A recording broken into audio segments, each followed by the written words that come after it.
There's just something about the anatomy of a nose. It just messes with your head. It's like they're kind of cute, but it's not usually food. It's a nose. You know there's going to be some weird textures going on there. There's nostril hairs, they're kind of jiggly. And if you're like me, it gives you a bit of an unsettling vibe. Yes. The process, I've never seen anything mashed together quite like this. But it's also oddly magnetic. Anna? Okay. So when I saw these photos of just stacked up piles of cow noses on street vendor stalls in Indonesia, I knew it was time to get exploring some rather unusual foods. So here's the plan today. First, the good stuff. Satay, the classic. What a better way to start the day. And then we level things up. Honeycomb, but with a twist. It's like curried larvae, if you will. The chilies, shredded coconut, I mean, this is one hell of a mix. There you have it. And finally, the end game. Those gelatinous slabs of cow nose.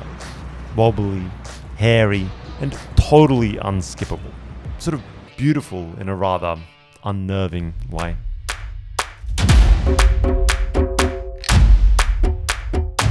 You can't go anywhere in Indonesia without running into Sate. It's on every corner, every back alley, and it's just this celebration on a stick. Grilled meat, chicken, goat, beef, slathered in thick, sweet peanutty sauce, or depending upon where you are, torched with spice and sliced into oblivion. And yet, somehow, I kind of missed the memo. I always thought of satay as just some general Southeast Asian thing, maybe Thai or Malaysian, I didn't know. But it is Indonesian, and it's a staple. It's like how Americans might see burgers or barbecued ribs. And now that I know, it's the first thing I look for whenever I hit the streets here. It isn't some side dish. It's not something you eat with a toothpick at a catered event. It is a full-blown meal. Is this standard breakfast? In some places, it's standard breakfast. Satay hitting the grill. Chicken skewers clutched in fistfuls, getting dunked in marinade and then laid down over charcoal. It's like a religion. Smoke fills the air, and for me, breakfast doesn't really get any better than this. They throw it on a bed of rice, then just absolutely drown it in that thick peanutty sauce that can take you straight to heaven. But this being East Java, you also get hit with that dark, salty molasses shrimp paste petis. It's funky, bold, but it is not optional. Not in these parts. It looks like a damn good breakfast, and it's my kind of breakfast. Kind of like a peanutty taste. Man, that's really good.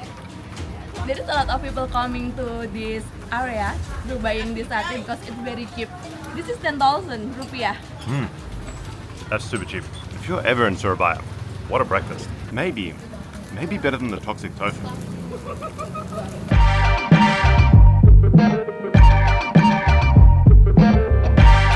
Surabaya!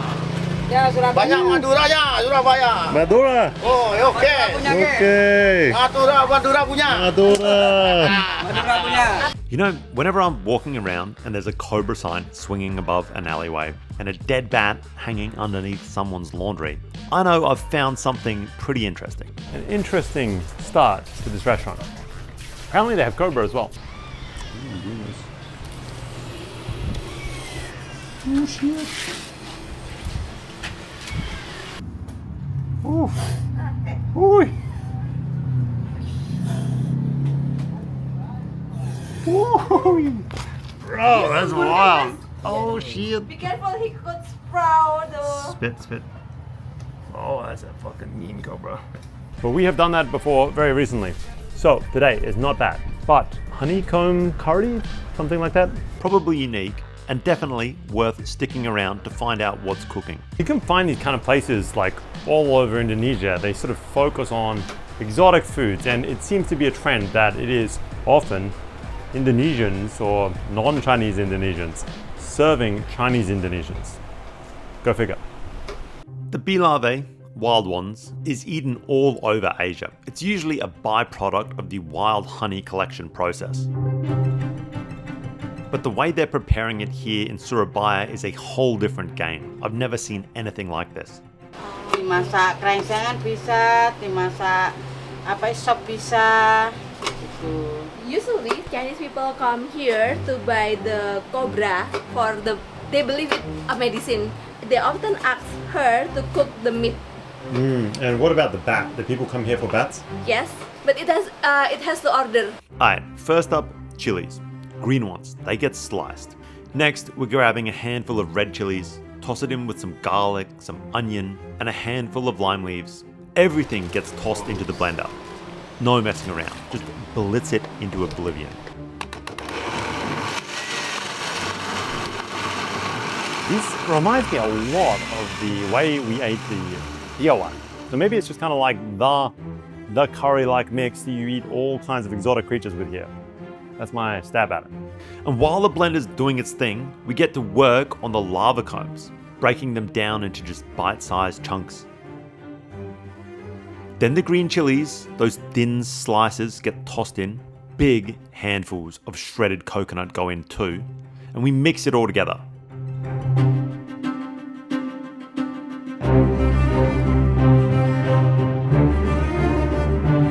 Finally, that spice bomb that's been blending on the side gets poured on top. The whole thing gets turned into just like this sticky, waxy mess, for lack of a better term. The chilies, shredded coconut, I mean, this is one hell of a mix. A bit of salt to finish it, a bit of magic powder, and the filling is done. Before we try the curry, I'm pretty keen to try a little bit of this larvae raw. It's kind of a specialty of mine. Okay, so being in the kind of like industry that I am, I've eaten like bee and wasp larvae a whole bunch of different times. This stuff looks more like standard honeybee, like a local variety of bee. And the gist of it usually is you're trying to get to the honey, but you know, it's just kind of too hard to get rid of the larvae, and they're not spinning it or anything like that. You just eat the comb. It happens to have the larvae in it, and it gives it that nice kind of like exploding texture. It is surprisingly sometimes pretty good. And when I've had it in Japan, actually the giant Asian hornet larvae, soaked in a teriyaki sauce, it was one of the best insects I have ever eaten. There you have it.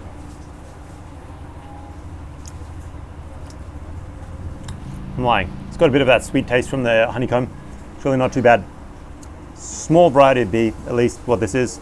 Now, this bee larvae mix needs to be steamed. And for that, it's got to be wrapped. So squares of banana leaf get loaded up with a good scoop of the filling and folded into these neat little pouches. It's like a pizza pocket, but with bugs. We trim the top, pin it all together with skewers, and just keep cranking them out. We're making an absolute mountain of these things.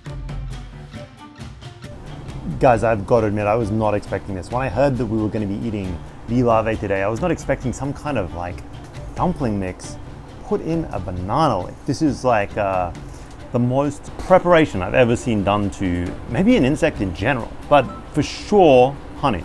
Super interesting. I have absolutely no idea what this is going to taste like. Right outside in the alleyway, the steamer gets fired up.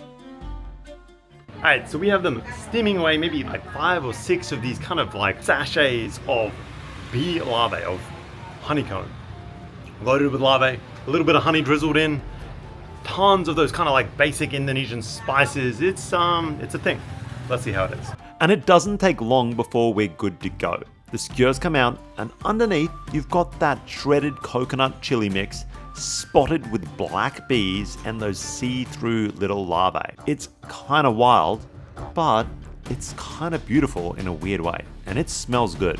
Alright guys, I have had like every type of wasp larvae, bee larvae that you can possibly imagine. I think I've had like stingless bees, Asian giant hornets, hebo hornets in Japan, like your traditional honeybee. But I've never had anything quite like this. Like this is one of the most full-blown preparations, and it's kind of like this mash. The coconut, shredded coconut is kind of keeping it together. There's these wads. Oh my God, that's unreal. Here we go, giant mouthful of this crazy concoction. Instantly, you have that coconut curry flavor, that sort of traditional Thai, Indonesian flavor base. It really does remind me of a green curry. Actually, it has a lot of those, what I would associate with Thai curry flavoring. The little wasps, these little guys, they actually have a fair bit of chew to them. Again, the stickiness there must be from the wax. It kind of like glues to your teeth. So the texture is Unreal. I was sort of thinking that you would not be able to taste the bees at all, but you very much can. There are some black bees in there. I don't know if you can see it in this bite. And they're sort of like, I don't know if you're supposed to eat these or if they were just kind of left in because you can't remove them. So we're gonna eat. Mentally, it's more tough right away when you can sort of see the full bee. And flavor-wise, maybe I prefer that. I don't know why. That is more of a like meaty flavor, less of the gush. Oh, there's a bit of crunch in there now. So the bee, a real full-blown bee has some crunch. Oh man, that's like hard to eat. Surprisingly enough, considering that at first it looked like just chilies, it's not the spiciest thing in the world. And if anything, the texture that gets you, or that sticks with you, is the wax. It's just not something you're used to. Let's grab this bite. It has a chunk of chili in there. Maybe this one's got a bit more pop.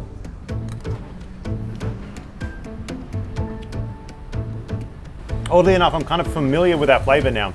And there is a real flavor to it, but it's got just so many other flavors, so many herbs, so many spices in there that I think this is a pretty approachable dish. Like most people I think could eat this. If I had to rank a tier list out, my bee and wasp larvae list, teriyaki murder hornet, and then this might be number 2. This is pretty damn good. The stingless bees that I had in Cambodia, that might also be like S tier, but this is a solid A tier form of bee or hornet larvae. Well done, Indonesia. Pretty good. You get the gush, the explosion? No, but it's like not melting, but what? Apa sih? It's like cricket. Crickets. But more sweet. And waxy. Yeah, waxy. A day exploring odd foods in Surabaya is never a waste. But to be honest, I came here for one thing: cow nose.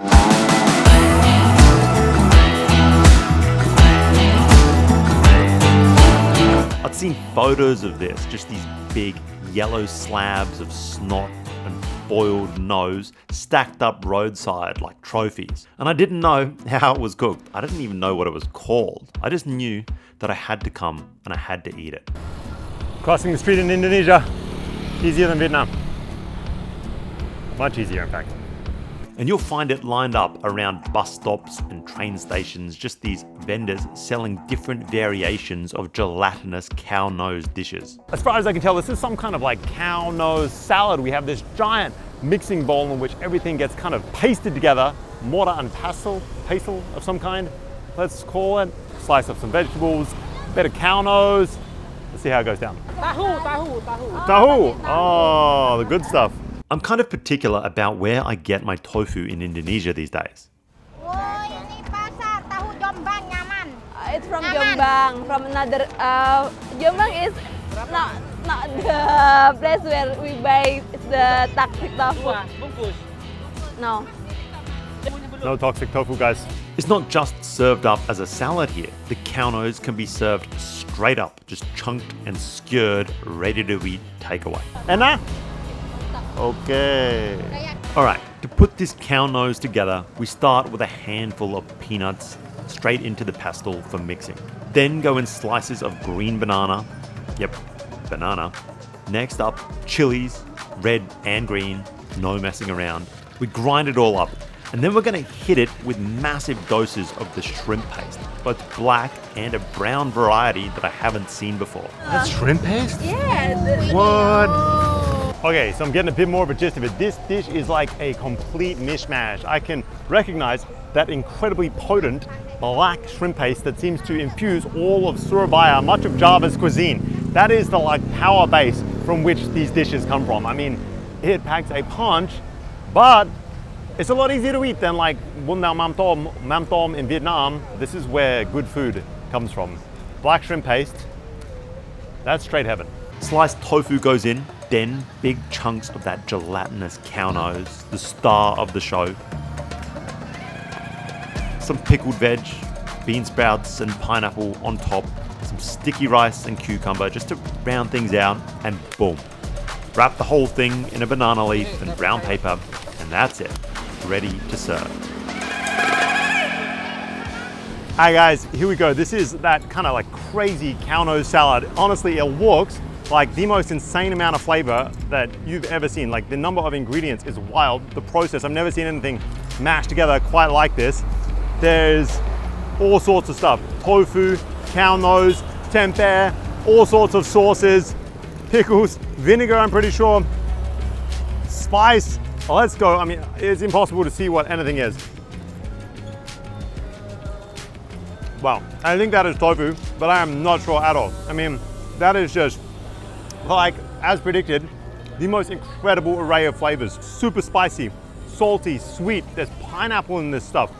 2 types of shrimp paste, or fish paste and shrimp paste. Just salt overload. That is for sure a piece of cow nose. We're gonna give that a bite. Oh my God, that is the oddest thing. Super chewy. You can feel the texture of those kind of like micro hairs on the end of the cow nose. Just unreal. Like, what an odd, if you're not used to it, kind of texture. And the tofu,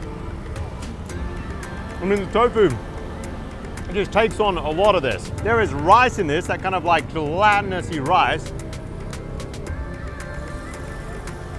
And that is just so good. I mean, this paste, I don't think you're ever gonna get this much flavor from a dish. That was sweet pineapple. And there's no way you can tell. You just kind of have to dive in, and you really don't know what you're gonna get. It could be, it's always gonna have that super spicy, salty, sweet array of flavors on the sauce, and then the protein or the whatever you're eating beneath it, that's the surprise. This looks like a pickled piece of cucumber. That is absolutely unreal. I've never had a dish like this. Just absolute flavor overload. Wow.